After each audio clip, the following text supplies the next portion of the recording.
Every industry is far more digitized than it's ever been. And we see this pace just continuing unabated. In fact, there's an argument to say that maybe we're on the back half of the chessboard, that the pace of change is increasing. What we see is a cluster of companies. We don't think that what Silicon Valley is doing anymore is about technology. We don't think it's about high tech anymore, but we think it's evolving a lot of industries. We think it's pushing forward telecommunications, we think it's pushing forward retail, we think it's pushing forward financial services, automotive and transport. We see industry verticals forming there, and what we think is happening is ideas are having sex. Jeffrey West believes that clusters are more innovative because they're networked, and the ideas develop faster because they're intersecting, they're building off of each other. And so if this idea is having sex slide says, you know, there's a financial services cluster there, there's a retail cluster, there's a media cluster, there's an automotive cluster, and so the communities are large. There's over 1,000 companies doing financial services in Silicon Valley now, including big banks that put innovation labs there, and Google Wallet and Apple Pay and Facebook credits and PayPal, and I mean the amount of talent there that thinks about all kinds of stuff in services is quite large, but it's open too. So it turns around, it talks to the mobile industry and what they're doing in payments, and then they exchange information. And I think there's things happening there that companies around the world ought to be paying close attention to. We're fascinated that there is a cluster of companies that systemically is creating shareholder value.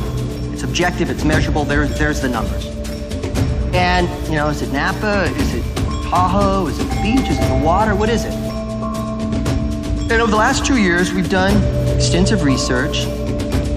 And our view is that this can all be explained by something we call culture, organization, leadership, and talent.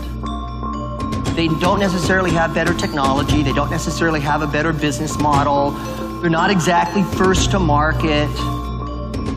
But at its essence, you know, the only form of competitive advantage you really have are your people. I'm watching these companies run a playbook that's making them succeed. You know, the conventional assumption is you have to own hotels to be in the hotel business. You know, Airbnb kind of proved that one wrong. But disruptive innovation has two conditions must be met. And one is, in our view, is it has to change the dynamics of a market. In other words, market share. And the second criteria that must be met for disruption is that you are doing something that somebody easily can't copy.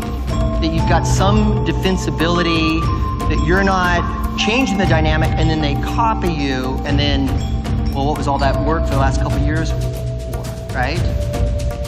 So let me give you a generic answer. If you want to change a team, you want to change a company, I think 3 things must be put in place. First, you got to figure out what I call a compelling future. You got to figure out some future state that's better than today. And then you've got to create enough discomfort with today to get off the butts.